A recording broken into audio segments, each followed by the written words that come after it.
Hi, it's Joey. Welcome back to my channel. Today I'm going to be doing the Winter Olympics tag. This was created by Sloane Moran and she's also the one who tagged me in it, so thank you so much for tagging me. I will leave her video linked in the description, so definitely go check her out and also subscribe to her channel. And I'm just going to go straight into the questions. So the first one is pair figure skating. Who are your OTP? The first one that I just have to mention, even though it kind of doesn't count I don't think, is John Locke, which is John and Sherlock from the Sherlock Holmes. However, this is based mainly off the TV show. I haven't actually read all the Sherlock Holmes books. I've only read a couple of them, and even then it's not as if they were my OTP. It's more the show that I love them so much. They're definitely my OTP in general across all forms of media or anything. So I can't not include them, but at the same time, like, it's not quite from the book, so I don't know if it really counts. So I did choose out like two other couples that I do like that are actually from books. And the first one of those is Kat and Levi from Fangirl. They're quite cute and I like this whole story and I love Kat's story. Yeah, I haven't read this in a while, but I did ship them a lot. The next question is individual figure skating, your favourite standalone books. And I've chosen 3 books for this, and the first one of those is The Book Thief by Marcus Zusak. This is just an amazing novel, like I cannot express. It's almost perfect. It is perfect. You know what, like I genuinely have nothing to fault with this book and I love it so much. And the other 2 I don't own. One of them is Fairytales for Wild Girls and I just really love it. There's just something about it that speaks to me and I've reread it like 3 times already and I need to buy myself a copy, but it is so good. It's by Allyse as well. And the final book is The 100 Nights of Hero by Isabel Greenberg, which I again don't own a copy of, but I really want to get myself one because it's this absolutely gorgeous graphic novel and yeah, everything about it is gorgeous. The story, the illustrations, the themes that it talks about is just so lovely. The next question is speed skating, your favorite quick reads. The first answer that I have for this is Nimona by Noelle Stevenson, and this is just a really cute graphic novel. Graphic novels in general are usually quicker to get through and this one is kind of short, and on top of this I love the story so much that I flew through it. It's just so cute. And the other one I'm going for is No Matter the Wreckage by Sarah Kay, and this is a poetry collection, my favorite poetry collection, although I haven't read that many really. This is quite short as well because poetry collections are generally much shorter than novels, and I guess it might not be a quick read because you kind of stop to think about things, and I think it's better to pause and let the poems affect you and make you feel things rather than just rushing through the whole book, but it still counts as a quick read I guess, and yeah. It's really good. The next question is bobsledding, your favorite teams of characters, and I've got 2 teams for this. First is the Fellowship of the Ring from Lord of the Rings by j.r.r. Tolkien. I love every single one of them. I do not have a favorite because I just love them all for so many different reasons and I could talk about them forever, but I'm not going to. You guys probably get the idea of how much I love these characters by now, so yeah, I'll shut up and put this away. And the other group is kind of 2 groups of characters, but I really couldn't choose between them, and that is Dumbledore's Army and the Order of the Phoenix from Harry Potter.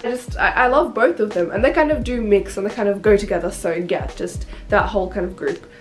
All the good wizards in Harry Potter. The next question is cross-country skiing, which is your favorite travel book or like travel adventure kind of book, and for this I have to go with Lord of the Rings because it has like the epic journey, which takes up pretty much half of this book. I never know how to refer to Lord of the Rings because it's technically one big book, but it's not. It's split up into 3 books. Anyway, the travel element is one of the most significant parts of this series and I actually really enjoyed it, so I can't not go with this. The next question is mogul skiing, your favorite character that has overcome a lot of obstacles. And look, I'm kind of using the same books for a couple of these answers, but I've got one character from Big Little Lies and that is Madeline, and I just remember during this book basically her ex-husband lives in the same town as her and he walked out on her while she had her first child, so her daughter's entire childhood, and while she was growing up Madeline was the only one looking after her, and then suddenly her ex-husband turns up with his new wife and he's like a good father now, and yeah, it's just really difficult for her.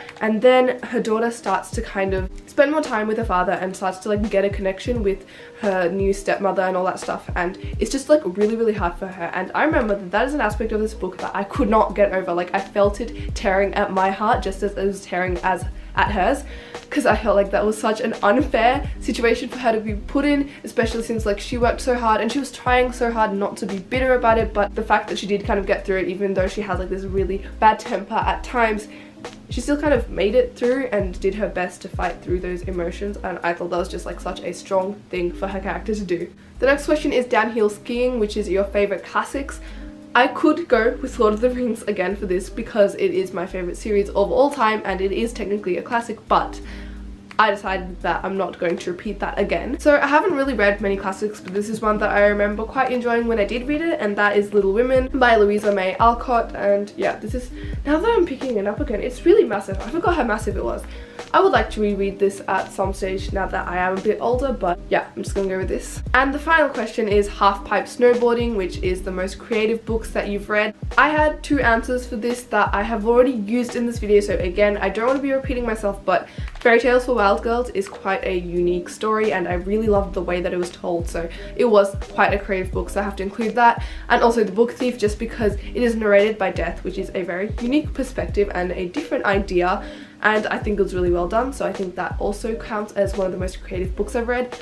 But for one that I haven't actually talked about already, I'm gonna go with Grasshopper Jungle by Andrew Smith, because this is just a really wacky, crazy story, and I don't even know how to describe it, to be honest. It's just very strange, and I've never read anything like it before, and yeah, just because of that I reckon it is quite creative. And it was also absolutely hilarious. I really enjoyed it. It was one of my favourite books from last year. So that is that. Those were all the questions in this tag. Thank you so much once again to Sloan for tagging me. As for the people that I'm going to tag, I just said tag so many times in the last 10 seconds, but I'm going to be tagging Kat from Stars and Embers, Sophia from Fictional Lives, and Diva from Bookish Montage. I hope you've enjoyed this video. If you did, then maybe leave a like and subscribe if you haven't already. You can talk to me in the comments on all my social media linked below. I hope you're having a wonderful week and I will see you in my next video.